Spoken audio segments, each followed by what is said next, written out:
주님께서 이 주 기도문, 이 기도문을 가르쳐 주신 의도는 이 기도문을 가르쳐 주시면서 이걸 어떤 기계적이고 또는 비인격적이며 어떤 주술적인 기도로서 이게 기도하라고 가르쳐 주신 것이 아니고 오히려 그 의도는 우리로 하여금 마땅히 기도해야 할 바와 또 그 기도하는 어떤 정신이라고 하는 어떤 기도 정신을 알려주시려고 우리가 그것을 알려주셔서 우리로 하여금 마땅한 기도를 하나님께 드리게 하려는 데 있습니다. 왜냐하면 우리는 참 무지해서 우리가 마땅히 기도해야 하는 것이 무엇인지를 잘 알지 못하고 때로는 헛된 것을 구하기도 하기 때문에 그러합니다. 우리 주기도문은 총 6가지 간구로 되어 있다고 보여집니다. 크게 두 부분으로 나눈다면 처음 3가지의 간구는 하나님의 영광과 또 그분의 나라, 통치에 관한 간구이고 또 그 이후로 이제 일용할 양식부터 시작되는 그 기도 3가지는 바로 우리의 필요에 대한 간구로 이게 여겨집니다. 이런 기도의 어떤 순서, 이 질서에서 이런 질서는 예수님의 그 말씀의 질서와 같은데 바로 너희는 먼저 그의 나라와 그의 의를 구하라. 그리하면 이 모든 것을 너에게 더하시리라 라는 말씀처럼 먼저 그의 나라와 그의 의를 구하게 하시면서 그리고 이후에 우리의 필요를 구하게 하시는 그런 구조를 우리에게 잘 보여주고 있습니다. 이러한 기도의 질서를 통해서 우리가 알 수 있는 것은 이러한 주기도문의 핵심은 하나님 아버지의 그 선하신 다스리심을 구하는 것에 있고 그리고 이러한 주기도문을 가르쳐 주신 주님의 의도는 이 땅에 살아가는 그 하나님의 자녀들이 하나님을 아버지로 믿고 그분을 의지하며 하나님의 뜻을 전심으로 구하는 삶을 살게 하는 데 있습니다. 그래서 이 기도는 내 공로로 드리는 기도가 아니라 이 기도를 가르쳐 주신 예수 그리스도의 공로에 의지해서 드리는 기도입니다. 우리 예수님은 죄인인 우리를 위하여 사람이 되신 후 불의한 우리를 위하여 모든 율법을 다 순종하여 의를 이루시고 또한 그 죄에 마땅한 그 삭신 영원한 사망에 처할 우리를 위해서 그 율법의 모든 요구하는 죄의 형벌을 당하여 죽으심으로써 모든 의를 다 이루셨습니다.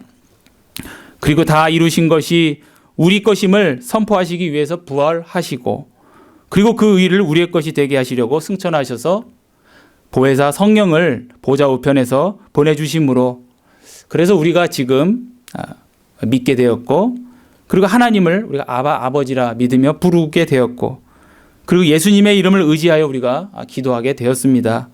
이 놀라운 은혜를 받은 우리가 주님께서 지속적으로 간구해야 할 은혜가 무엇인지를 오늘 우리가 주기도문을 통하여 배우게 됩니다.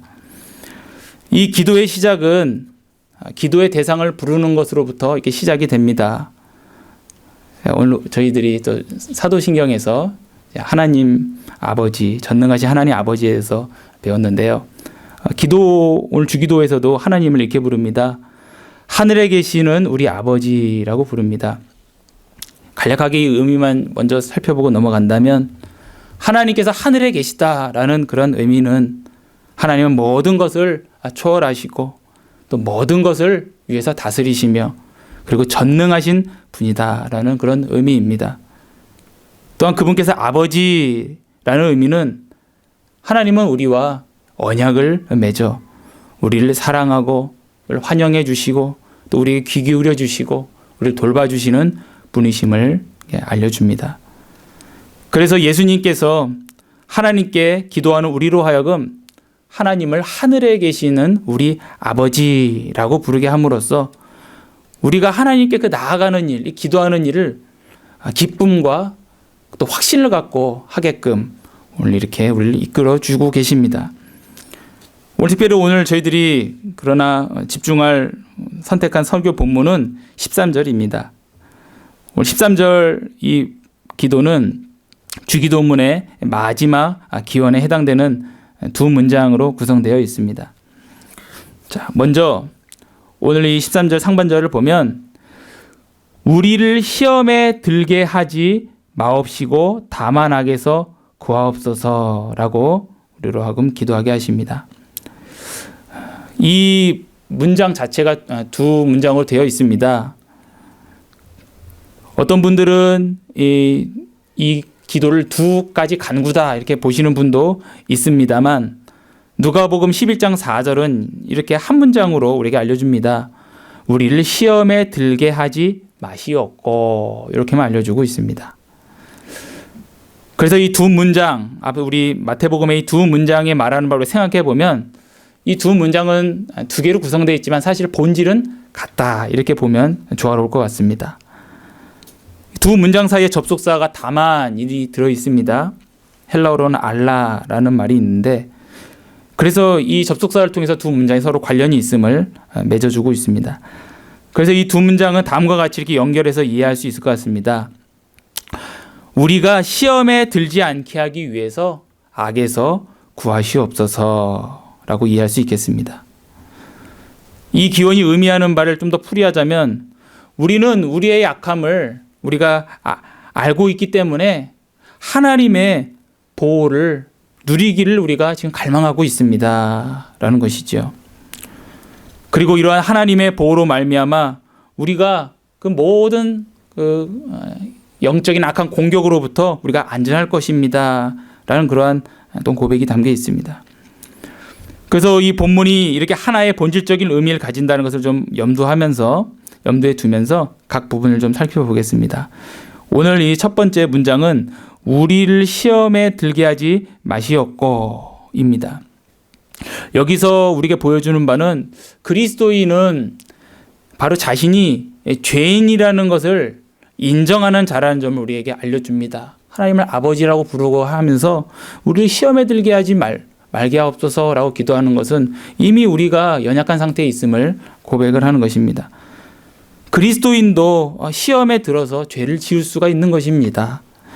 이 기원에서 우리가 결론 내릴 수 있는 바는 우리가 하나님으로부터 거룩한 삶을 살 능력을 받아야 거룩하게 살 수 있다라는 것입니다.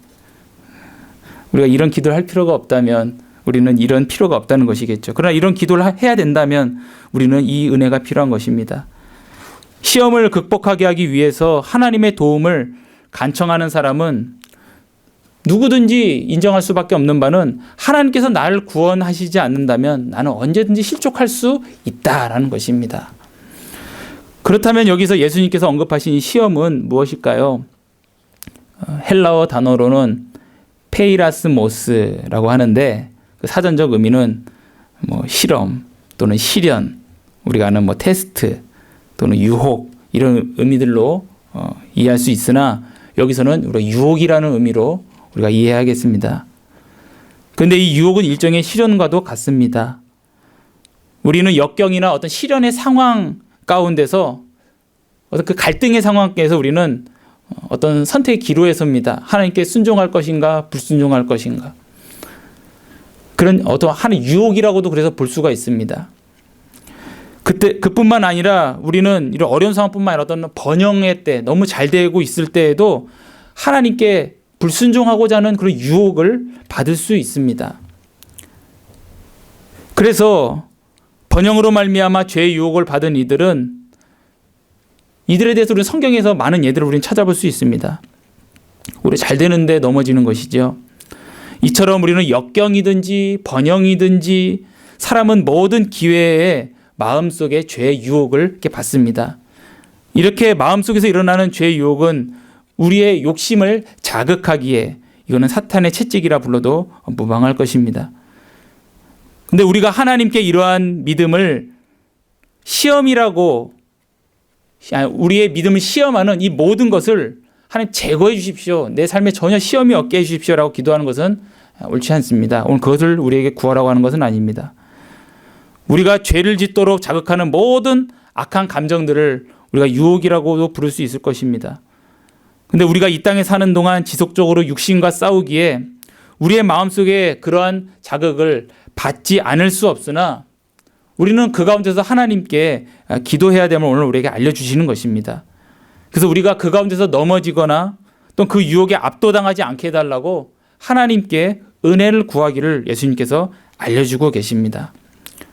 그래서 주님께서 우리에게 시험에 들게 하지 마시옵고라고 기도를 가르쳐 주심으로써 그때 하나님이 우리를 강한 팔로 붙잡아 주시지 않으시면 우리는 항상 넘어지고 철저하게 무너질 수밖에 없다는 진리를 명백하게 지금 보여주십니다. 야고보 사도가 시험에 대해서 이렇게 말했습니다. 야고보서 1장 14절에 오직 각 사람이 시험을 받는 것은 자기 욕심에 끌려 미혹됨이니 라고 했습니다. 하나님은 죄를 만들거나 악을 만드시거나 또는 죄를 짓게 하는 죄 조성자는 아니십니다. 왜냐하면 로마서 1장 28절을 보면 하나님께서 그들을 그 상실한 마음대로 내버려 두사 합당하지 못한 일을 하게 하셨으니 라고 말씀하기 때문에 그렇습니다. 즉 하나님은 강제로 우리를 죄짓게 하시는 분이 아니라는 것이죠. 그러나 하나님의 뜻과 주권이 미치지 않는 것은 이 세상 그 어느 한 분야 한 부분도 없습니다. 이 세상에 이 먼지 하나 날아가는 것도 하나님의 주권 가운데 있습니다. 그 의로운 하나님의 뜻 가운데 있는 것입니다. 그래서 우리가 강조해야 될 부분은 하나님은 선하시고 의로우시며 또 우리가 시험을 당하는 그 일까지도 하나님의 주권 가운데 있고 그러기에 우리는 이 시험에 대해서 하나님의 은혜를 구해야 한다는 것입니다. 마지막으로 다만 악에서 구하옵소서를 생각해 보겠습니다. 헬라어 원어를 보면 악이라고 번역된 헬라어는 포네로스인데 이거는 남성도 되고 중성도 된다고 합니다. 만약 남성이라면은 어떤 인격성을 부여한다고 여겨져서 악한 자 이렇게 이해할 수도 있겠고요. 그 뭐 사탄으로 이해할 수 있겠죠. 근데 어떤 중성이면은 이제 추상명사로 생각해서 그냥 어떤 악 이렇게 우리가 이해할 수도 있겠습니다. 근데 이 마지막 기호는 우리 바로 앞에 우리가 살펴봤던 우리를 시험에 들게 하지 마시옵고라는 이 기원과 연속성 가운데 이해해 본다면 이 포네로스는 이 죄와 특성이 같은 그런 악으로 봐야 할 것 같습니다. 악은 절대 선이신 하나님을 거스른다는 의미에서 죄와 같다고 여겨집니다. 베드로전서 5장 8절을 보면 근신하라 깨어라 너희 대적 마귀가 우는 사자같이 두루다니며 삼킬 자를 찾나니 라고 말씀하고 있습니다. 우리가 오늘 주일 이 복된 말씀을 듣고 또 너무나 은혜로운 하루인데 또 내일 또 저희들이 삶의 또 터전 당장 우리 또 집에 가서도 삶의 자리지만 삶의 자리에 가면은 또 온갖 또 시험들이 또 우리에게 다가옵니다. 우는 사자처럼 다가옵니다. 그래서 우리는 정말 깨어있을 수밖에 없습니다. 날마다 아침이 되면 내가 이 죄의 길, 악의 길에 내가 마음을 두지 않고 또 내가 오늘 하루 내 발이 그곳에 닿지 않도록 또 내 입에 그것들이 담기지 않도록 또 내 손과 발이 그것에 가담하지 않도록 우리는 깨어서 기도하고 은혜를 구해야 합니다. 우리는 다 약한 자입니다. 하나님의 은혜 없이는 곧장 실족할 사람들입니다. 요한일서 2장 16절을 보면 이는 세상에 있는 모든 것이 육신의 정욕과 안목의 정욕과 이생의 자랑이니 다 아버지께로 온 것이 아니요 세상으로부터 온 것이라 라고 말씀합니다. 주님께서 우리가 이것들로부터 벗어나도록 기도하라고 오늘 말씀하셨습니다. 나는 신앙생활도 오래 했고 또 나는 인격 수양도 많이 해서 이런 기도가 필요 없다라고 혹시 생각하는 분이 없겠지만 만약 그렇다면 그건 큰 착각입니다. 이 모든 일에 우리가 참으로 기도와 말씀으로 인해서 임하여서 하나님의 지시하심을 그때그때 받고 그리고 우리가 그때 하나님의 그 인도에 따라 걸어갈 때 우리는 거룩한 삶을 살게 될 것입니다. 하나님은 우리의 외양을 보고 속는 분이 아니라 우리의 마음 중심 속을 보시고 감찰하십니다. 하나님께서 내 마음을 아시고 내 마음을 다스리시고 나를 지도하시고 그리고 나를 주의 길로 걷게 하도록 우리가 매일 매순간 기도해야겠습니다. 그래서 우리는 우리를 시험에 들게 하지 마시옵고 다만 악에서 구하옵소서라는 기도를 매일 하나님께 구해야겠습니다. 오늘 이어서 주기도문은 이제 마지막 송영으로 마칩니다. 나라와 권세와 영광이 아버지께 영원히 있사옵나이다. 아멘으로 마칩니다. 성령이라 하면 하나님께 영광을 돌린다, 이런 의미입니다. 하나님의 아들이신 예수님께서 우리에게 기도를 가르치실 때 앞에서 언급됐지만 하나님을 아버지로 부르게 하심으로써 하나님께서 우리의 아버지심을 가르쳐 주셨고, 그리고 우리는 하나님의 아들이신 예수 그리스도로 말미암지 않고는 하나님을 아버지로 알 수 없고 하나님의 자녀가 될 수도 없습니다. 왜냐하면 하나님의 아들 예수 그리스도만이 하나님의 말씀으로서 그 말씀으로서 무지한 우리를 진리로 가르쳐 주시고, 또 범죄하고 하나님 보시기에 성을 행하는데 무능한 우리를 위해서 예수님께서 그 은혜로서 우리를 주의 길로 걷게 하시기 때문입니다.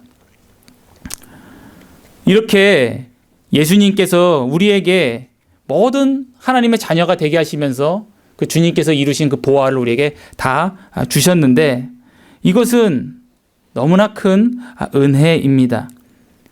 우리가 알다시피 이것은 우리의 어떤 자질과 공로로 얻은 것이 조금도 없고 그냥 전적인 은혜입니다. 그래서 고린도전서 1장 26절 19절 보면 사도 바울이 이렇게 말했습니다. 형제들아, 너희를 부르심을 보라. 육체를 따라 지혜로운 자가 많지 아니하며 능한 자가 많지 아니하며 문벌 좋은 자가 많지 아니하도다. 그러나 하나님께서 세상에 미련한 것들을 택하사 지혜로운 자들을 부끄럽게 하시려고, 세상에 약한 것들을 택하사 강한 자 것들을 부끄럽게 하려 하시며, 하나님께서 세상에 천한 것들과 멸시받는 것들과 없는 것들을 택하사 있는 것들을 폐하려 하시나니, 이는 아무 육체도 하나님 앞에 자랑하지 못하게 하려 하심이라 라고 말씀하셨습니다. 이러한 우리에게 주님께서 성령을 보내주셔서 믿음을 주시고, 또 주님께 이끌리게 하여 주셔서 주님을 의지하게 하시고, 그리고 우리를 그리스도의 피로써 죄를 용서하셔서 우리를 다 정결하게 하시고, 그래서 하나님의 자녀 삼아 주셨습니다. 또한 우리가 어떻게 기도해야 될지도 잘 모르는데 주님께서 오늘 주기도문을 가르쳐 주시면서 무엇을 우리가 구해야 되는지도 이렇게 알려주셨습니다. 우리가 이방인의 기도를 드리는 것도 아니고 하나님의 자녀로서의 기도, 이 우주에서 가장 복된 기도를 드리게 하시니 이게 얼마나 감사한 일입니까? 그리고 이 모든 기도가 오직 예수 그리스도의 이름으로 하나님 아버지께 상달되고, 그래서 하나님 아버지께서 이 기도를 매우 기뻐하시며, 그리고 이 기도를 반드시 응답하시기에 우리는 하나님의 영광을 바라고 소망 중에 즐거워하게 되므로 이것 또한 얼마나 또한 감사한 일입니까? 또한 우리가 누리는 은혜에 내가 보탠 것이 하나도 없습니다. 우리는 무익한 종입니다. 1만 달란트 탕감받은 종입니다. 이것은 어떤 우리의 수사적 표현이 아니라 성경 말씀대로 정말 본질상 우리는 진노의 자녀이었습니다. 이것은 지금 우리 마음 중심에서 또 지금 더러운 것이 종종 나오고 있지 않습니까? 이런 걸 봐서도 우리는 온전하지 못합니다. 그런데 어찌 내게서 나오는 것 중에 하나님께서 기쁘시게 할 만한 것이, 정결한 것이 나올 수가 있겠습니까? 우리는 오직 예수 그리스도의 은혜로 구원받고 나의 공로 전혀 없이 오직 믿음으로 구원을 받았습니다. 그래서 하나님께서 우리를 받아주시는 것은 우리의 본질이 거룩하기 때문이 아니라 그리스도 예수 안에서 우리를 그렇게 여겨주시는 것입니다. 그러니 절대 은혜, 오직 은혜입니다. 그러므로 우리가 감사하지 않을 수 있겠습니까?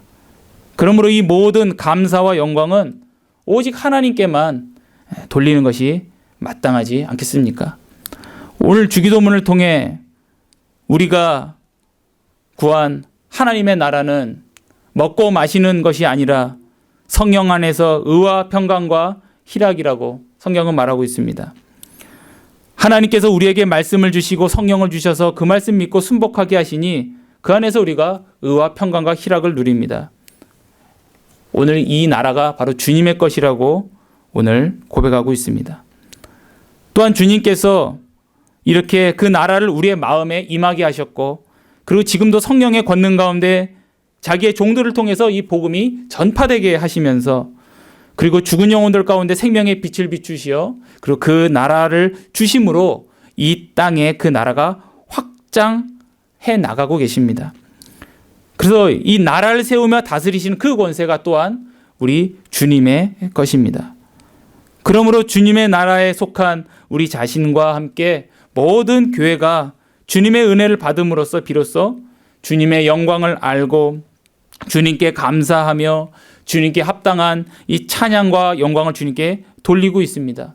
바로 이 모든 영광이 마땅히 우리 주님의 것입니다. 그래서 우리가 하나님께 돌리는 감사와 영광은 우리가 하나님께 그러나 더하여 드리는 것은 사실 아닙니다. 스스로 계신 하나님은 영원전부터 영광으로 충만하십니다. 그 누구도 그 무엇도 하나님께 영광을 더해 드릴 수는 없습니다. 다만 우리는 하나님께 그 주신 은혜에 감사하고 영광을 돌리는 것은 다만 그분의 그 영광의 어떠하심을 인정하는 것 뿐입니다. 우리는 인정하는 것 뿐입니다. 그래서 그것이 우리의 즐거움이요 기쁨이 됩니다. 하나님께서 6일 동안 천지를 창조하시고 마지막에 사람을 창조하신 후에 이 모든 것을 보시기에 심히 좋게 여기셨고, 왜냐하면 그 하나님이 창조하신 그 사람이 하나님의 영광을 알고 하나님을 인정하며 또 그분의 법 가운데 살고 있었기 때문에 하나님은 심히 좋게 보셨습니다. 바로 우리의 복됨이 여기에 있습니다. 지금 우리는 그리스도 예수 안에서 하나님의 사랑을 받는 자녀로서 그 그리스도의 그 은혜의 영광을 우리가 알고 또 인정하며 또 그분의 법 가운데 우리도 지금 살고 있습니다. 그 가운데 우리는 세상의 것으로 누리는 쾌락이 아니라 하나님으로 말미암아 누리는 그 희락을 누리고 있습니다. 시편 73편 25절 26절에 하늘에서는 주 외에 누가 내게 있으리요 땅에서는 주밖에 내가 사모할이 없나이다.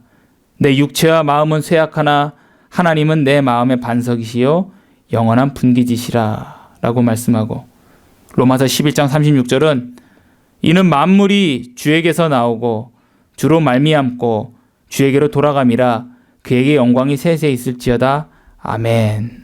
이렇게 말씀합니다.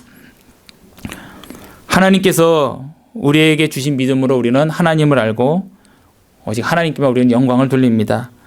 오늘 이 기도를 통하여서 그리스도 안에서 약속된 이 시험에 또 이 죄, 이 악에서 벗어나는 이 약속을 우리가 주님 이름으로 구하고 또 그것을 하나님께서 신실하게 또 약속하신 대로 이루실 것을 우리가 먼저 감사하고 찬송 올리는 그런 송영으로 하나님께 영광 올리는 우리가 되었으면 좋겠습니다.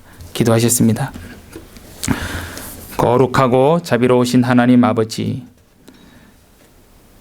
저희는 어찌 기도해야 될 바를 전혀 알지 못하던 자이온데 우리에게 예수 그리스도의 그 크신 은혜를 받게 하시어 하나님의 자녀되고 그리스도로 말미암아 하나님의 말씀을 알고 또 무엇을 구해야 되는지도 알게 하심을 감사합니다. 무엇보다도 오늘 말씀을 통하여서는 저의 연약함을 저희가 깨달아 하나님께 시험에 들지 않게 하기를, 하나님께서 시험 가운데서 우리를 은혜 가운데 이겨나가게 하기를 구해야 됨을 알게 되었습니다. 또한 이 모든 것이 하나님의 은혜이기에 또한 하나님께 영광과 모든 감사를 마땅히 돌려야 됨도 알게 되었습니다. 하나님 아버지, 저희들 연약하오니 날마다 이렇게 주님 의지하게 하시고 그 가운데 신실하게 응답하실 주님을 저희들 날마다 만나고 체험하게 하여 주시며, 그러므로 저희 삶에 언제나 모든 영광을 하나님께만 올려드리고 그 가운데 즐거워하는 저희들 되게 하여 주시옵소서. 감사드리며 살아계신 예수 그리스도의 이름으로 기도 올리옵나이다. 아멘.